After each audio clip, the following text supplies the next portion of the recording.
प्रधानमंत्री मोदी की लोकप्रियता किसी से छिपी हुई नहीं है। वह देश ही नहीं विदेश में भी काफी लोकप्रिय है। ऐसे में अमेरिका का एक संसद ने विश्वास जताया है कि आगामी लोकसभा चुनाव में वह फिर से निर्वाचित होंगे। जॉर्जिया से रिपब्लिकन सांसद रिच मैककॉर्मिक ने एक इंटरव्यू में कहा, प्रधानमंत्री मोदी काफी लोकप्रिय है। मैं भारत में था, मैंने प्रधानमंत्री मोदी और अन्य कई सांसदों के साथ दोपहर का भोजन किया और पार्टी में उनकी लोकप्रियता देखी। कोई है जो मुझे लगता है कि करीब 70% लोकप्रिय है, तो वह मोदी ही है। वह फिर प्रधानमंत्री बनने जा रहे हैं। रणनीतिक संबंध प्रभावित हो गए। उन्होंने एक सवाल का जवाब देते हुए कहा, अर्थव्यवस्था विकास सभी लोगों के प्रति सद्भावना पर उनके प्रगतिशील दृष्टिकोण को देखना, दुनिया भर में प्रवासी भारतीयों के प्रति उनके आवेदन और सकारात्मकता को देखते हुए वैश्विक अर्थव्यवस्था उनके रणनीतिक संबंध प्रभावित हो गए। मैं बहुत सकारात्मक तरीके से उनके प्रभाव की उम्मीद करता हूँ। केंद्रीय गृह मंत्रालय ने मंगलवार 12 मार्च को फिर नागरिकता संशोधन अधिनियम के नियमों को और स्पष्ट करने की कोशिश की। कहा, 18 करोड़ भारतीय मुसलमानों को किसी भी स्थिति के नागरिकता संशोधन अधिनियम से डरने की जरूरत नहीं है। इससे उनकी नागरिकता और समुदाय पर कोई असर नहीं पड़ेगा। वे भारत में रहने वाले हिंदुओं की तरह ही अपने अधिकारों का इस्तेमाल कर सकते हैं। इससे पहले मंगलवार को ही सिटीजनशिप अमेंडमेंट एक्ट यानी CAA के तहत भारतीय नागरिकता के लिए गृह मंत्रालय के वेब पोर्टल लॉन्च किया। इस पर पाकिस्तान, अफगानिस्तान और बांग्लादेश में भारत आए गैर मुस्लिम शरणार्थियों से नागरिकता के लिए आवेदन मांगे गए हैं। केंद्र ने सोमवार को CAA का नोटिफिकेशन जारी किया था। इसके साथ ही यह कानून देश भर में लागू हो गया। असल में मुस्लिमों को एक घड़ी ने CAA को लेकर चिंता जताई थी। गृह मंत्रालय ने इसी को क्लियर किया है। शाह ने कहा, नागरिकता देना हमारे संविधान निर्माताओं का वादा था। गृह मंत्री अमित शाह ने तेलंगाना के सिकंदराबाद में सोशल मीडिया वॉरियर्स मीट में कहा कि बांग्लादेश, अफगानिस्तान और पाकिस्तान से प्रतिनिधित शरणार्थियों को नागरिकता देना हमारे संविधान निर्माताओं का वादा था। इसके बावजूद कांग्रेस इसके खिलाफ बगावत करती रही। कांग्रेस पार्टी वोट बैंक की राजनीति के कारण CAA का विरोध करती थी। हमने कहा था हम CAA लाएंगे। PM मोदी ने उनको नागरिकता देकर उनको सम्मान देने का काम किया है। चिप्स पर विकसित भारत कार्यक्रम के दौरान करीब 1.25 लाख करोड़ रुपए की 3 सेमीकंडक्टर परियोजनाओं का शिलान्यास करेंगे। भारत सेमीकंडक्टर मिशन के तहत ये सुविधाएं गुजरात के गलारे, सनंद और असम के मोहरी गांव के स्थापित की जाएगी। इस अवसर पर वह देश भर के युवाओं को भी संबोधित करेंगे। कार्यक्रम में 1814 संस्थानों के छात्र भाग लेंगे, जिनमें केंद्रीय विश्वविद्यालय, IIT, NIT, IIM, AIR, IIISC और अन्य शीर्ष संस्थान शामिल है। बता दें, भारत को सेमीकंडक्टर उद्योग में अग्रणी बनाने के लिए सेमीकंडक्टर विनिर्माण इकाई के लिए केंद्र सरकार ने भारत सेमीकंडक्टर मिशन की स्थापना की। इन परियोजनाओं से सेमीकंडक्टर इकोसिस्टम मजबूत होगा।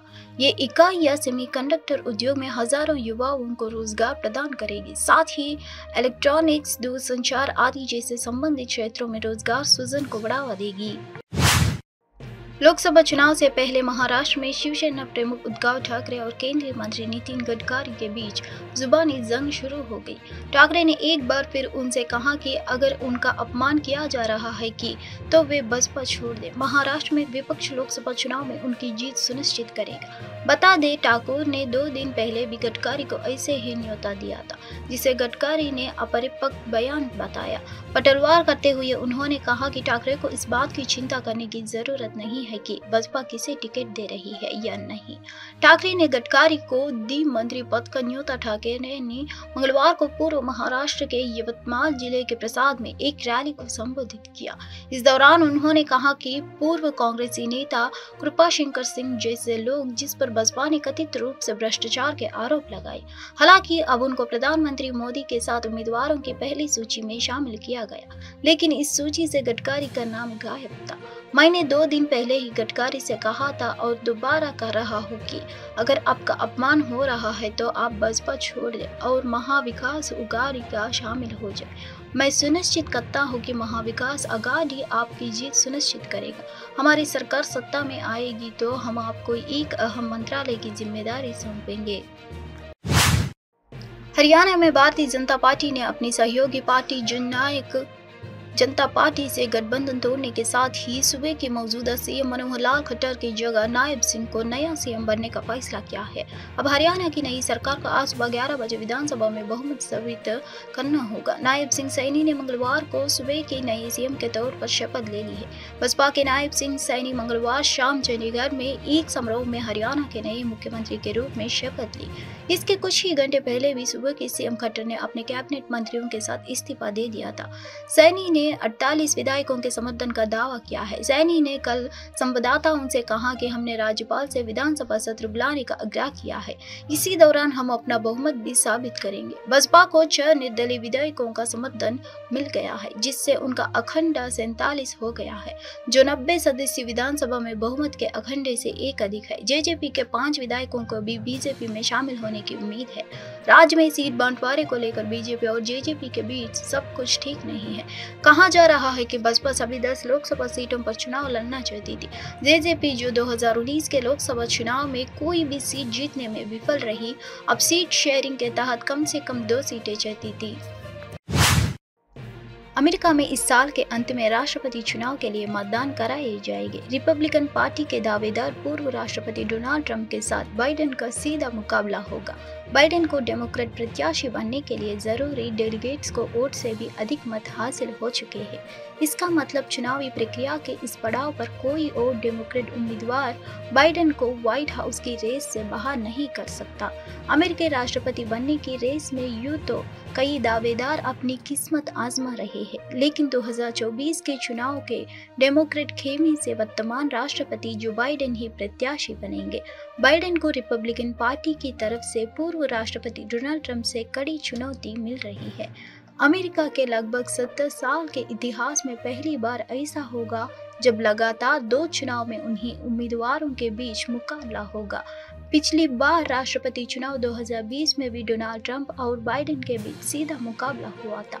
गौरतलब है कि डेमोक्रेट और रिपब्लिकन पार्टी इन प्राइमरी चुनावों में जीत हासिल करने वाले प्रत्याशी को ही राष्ट्रपति पद के लिए दावेदार के तौर पर उतारती है।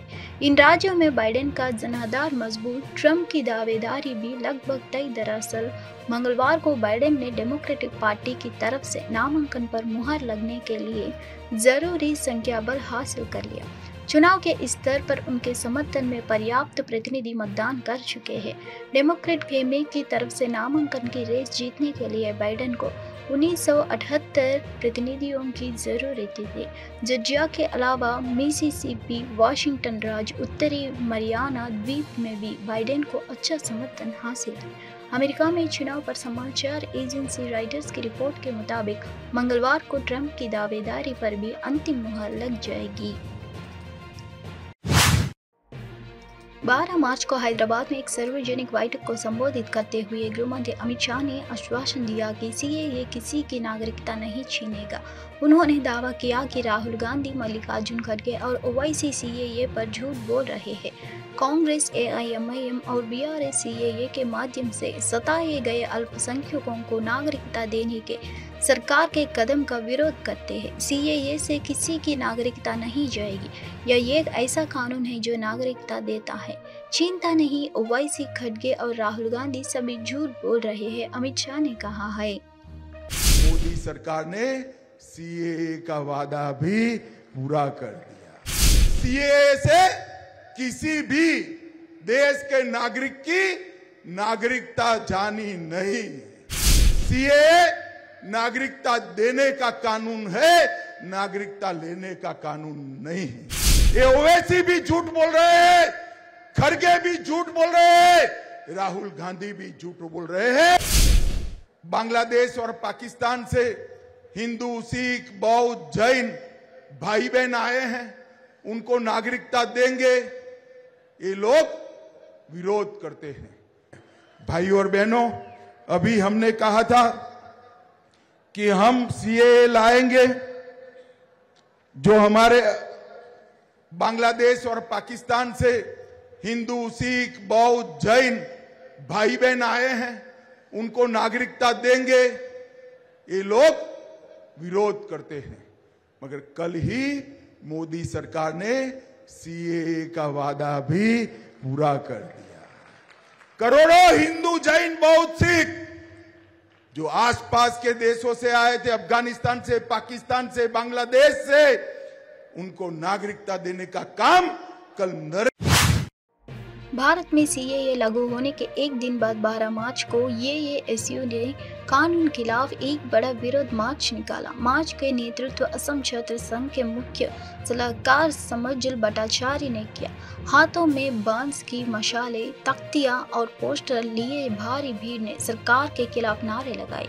विरोध प्रदर्शन के दौरान समरजुल भट्टाचार्य ने सीएए को सांप्रदायिक, असंवैधानिक, भारत विरोधी, पूर्वोत्तर विरोधी बताया। विशेष रूप से केंद्रीय गृह मंत्रालय ने लोकसभा चुनाव 2024 से कुछ दिन पहले 11 मार्च को सीएए के कार्यान्वयन के लिए नियमों का अधिसूचन किया था।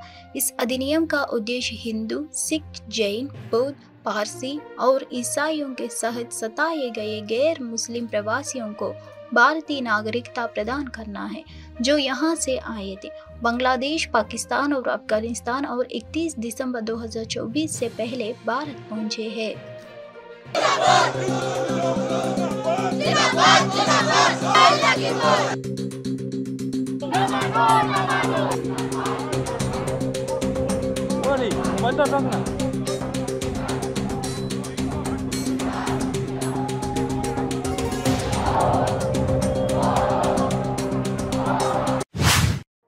प्रवर्तन निदेशालय ने 12 मार्च को कांग्रेस नेता अंबा प्रसाद के ठिकानों पर करीब 18 घंटे तक छापेमारी की थी।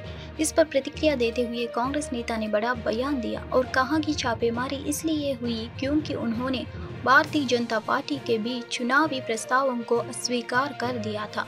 उन्होंने यह भी कहा कि राष्ट्रीय स्वयंसेवक कार्यकर्ताओं ने भी उन पर चित्रा से चुनाव लड़ने का दबाव डाला था। कांग्रेस नेता अंबा प्रसाद ने कहा, बहुत सुबह वे आए और वहां से पूरे दिन यातनाएं मिले। उन्होंने मुझे घंटों तक एक जगह खड़ा रखा। वे अभी चले गए। मुझे हजारीबाग लोकसभा टिकट की पेशकश की गई बसपा की ओर से, जिसे मैंने नजरअंदाज कर दिया है। तब मुझ पर भी दबाव डाला गया था। आरएसएस की ओर से आने वाले कई लोगों ने भी मुझ पर चित्रा से लड़ने के लिए दबाव डाला था। मैंने उसे भी नजरअंदाज कर दिया है। वे मुझे हजारीबाग में एक बहुत मजबूत नेता के रूप में देखते हैं, क्योंकि हम है बड़कागांव की सीट लगातार जीत रहे हैं। हम कांग्रेस से है, बीजेपी से नहीं। इतना आसान लक्ष्य है। See, very early morning they came, just entered my bedroom, and from there, I mean, it was just a whole day torture for, especially being a woman. They made me stand in a place for hours. They made me sit in a place for hours and whole day. I mean, just now they left. So this is all, as I said, I was offered Hazaribagh Lok Sabha ticket from BJP, which I have ignored. Then I was offered and pressurized also, so many people coming from RSS side also to I mean, they continuously kept on pressurizing me that you have to fight from Chatra. So I have ignored that also. And Baloch राष्ट्रीय आंदोलन ने 12 मार्च को Geneva में UNHRC मुख्यालय में पाकिस्तान विरोधी विरोध का आयोजन किया। कार्यकर्ताओं ने आज़ादी समर्थक नारे लगाए और इस्लामाबाद पर बलूचिस्तान में मानवाधिकारों के गैर उल्लंघन का आरोप लगाया। उन्होंने निर्दोष बलूचों की तत्काल रिहाई की मांग की, जिन्हें जबरन उठाया गया था। पाकिस्तानी एजेंसियों ने कहा, We want the Pakistan army to be out of Balochistan. Pakistan army is looting and plundering our wealth. Our people are suffering. We want that Pakistan must be dismantled. The international community must take action, because your experience of creating Pakistan, all the nationalities are suffering. Now it's time for the British and America to